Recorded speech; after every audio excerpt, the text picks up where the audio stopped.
Ya, assalamualaikum warahmatullahi wabarakatuh.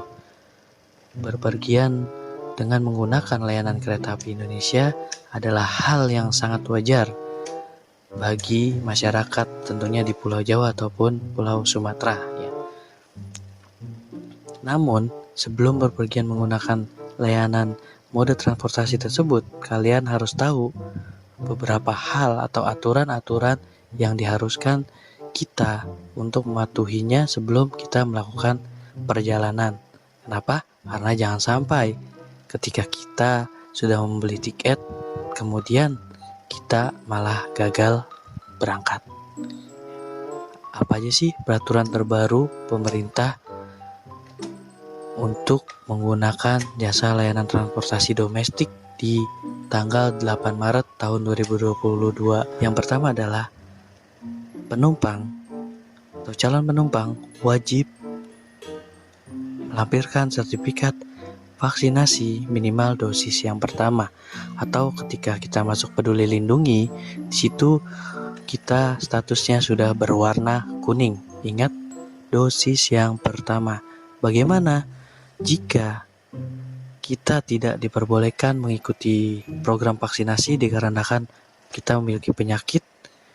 Tentunya ada kelonggaran dari pemerintah. Jika kita tidak boleh mengikuti proses vaksinasi dikarenakan penyakit yang kita derita, kita harus melampirkan surat keterangan dari rumah sakit ataupun dokter yang menyatakan bahwa kita tidak boleh mengikuti program vaksinasi dikarenakan penyakit yang berbahaya atau penyakit tertentu. Jadi, buat yang gak bisa vaksin atau gak punya surat sertifikat dosis pertama karena suatu penyakit, bisa melampirkan surat keterangan dari pihak rumah sakit. Ya. Kemudian yang kedua adalah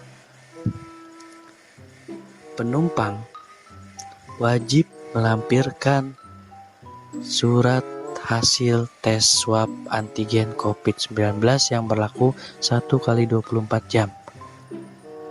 Loh, katanya Bang, kemarin saya dengar nih di media sosial bahwa itu nggak diperlukan lagi surat tes swab antigen. Ya benar, itu memang tidak diperlukan lagi bagi penumpang yang sudah memiliki sertifikat vaksin dosis kedua. Namun bagi yang masih baru mendapatkan dosis pertama, tetap harus melampirkan surat hasil tes COVID-19 tes swab antigen. Jadi buat yang baru dosis pertama, dipersiapkan surat hasil tes COVID-19-nya. Untuk yang sudah dosis kedua ataupun booster, itu sudah tidak diperlukan lagi surat tes COVID-19-nya. Ya. Kemudian yang ketiga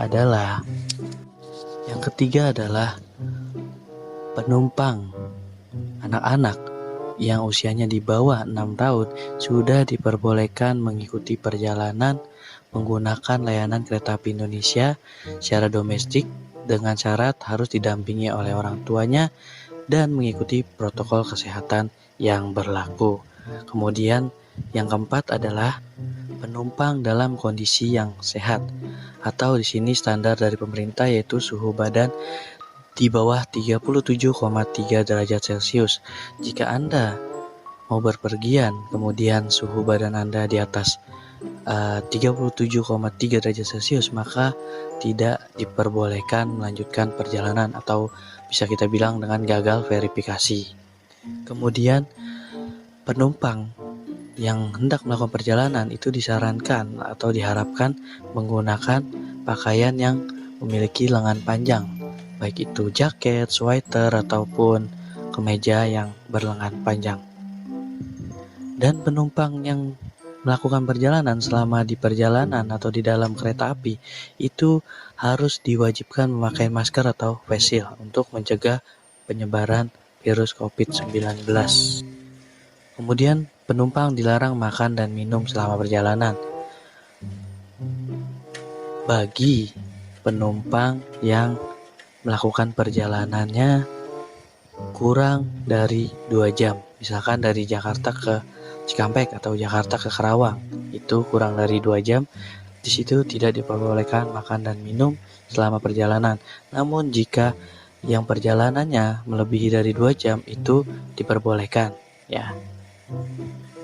Kemudian yang terakhir, penumpang itu diharapkan datang lebih awal atau lebih cepat, minimal itu sekitar 1 jam sebelum jadwal keberangkatan, karena pada saat verifikasi atau boarding pass itu memerlukan waktu yang cukup lama juga. Kenapa? Karena saat nanti kalian tidak jadi berangkat atau gagal verifikasi, misalkan tidak punya sertifikat vaksin atau suhu badannya tinggi atau tidak mau dites swab ya kan, itu nanti itu dikategorikan sebagai gagal verifikasi dan kalian bisa mengklaim atau mengembalikan tiket yang sudah kalian beli ke loket yang tersedia di stasiun tersebut dan akan dikembalikan uangnya 100% di luar biaya pembayaran. Misalkan kalian membeli melalui Tokopedia, di situ ada biaya pembayaran Rp5.000 atau Rp2.500, itu tidak diganti. Jadi hanya biaya tiketnya saja full 100% akan diganti. Jadi tidak usah takut ketika kalian gagal melakukan perjalanan karena verifikasinya gagal, itu akan dikembalikan. Ya, kalian langsung aja ke loketnya, kalian bilang di sana ada petugasnya, nanti akan dikembalikan 100%. Oke, itu aja dari saya pembahasan kali ini ya, tentang bagaimana caranya kita melakukan perjalanan domestik melalui moda transportasi kereta api Indonesia dengan peraturan pemerintah yang baru, yaitu tanggal 8 Maret tahun 2022 ya. Silakan di subscribe channel saya agar channel kami ini lebih berkembang lagi dan dibunyikan loncengnya supaya dapat notifikasi terbaru dari channel saya. Semoga bermanfaat dan semoga Anda yang akan melakukan perjalanan diselamatkan dalam perjalanannya sampai dengan tujuannya, dan semoga pandemi ini akan segera berakhir dan kita bisa beraktivitas seperti sedia kala lagi. Ya, salam sehat. Wassalamualaikum warahmatullahi wabarakatuh. Sampai jumpa lagi dan sukses selalu.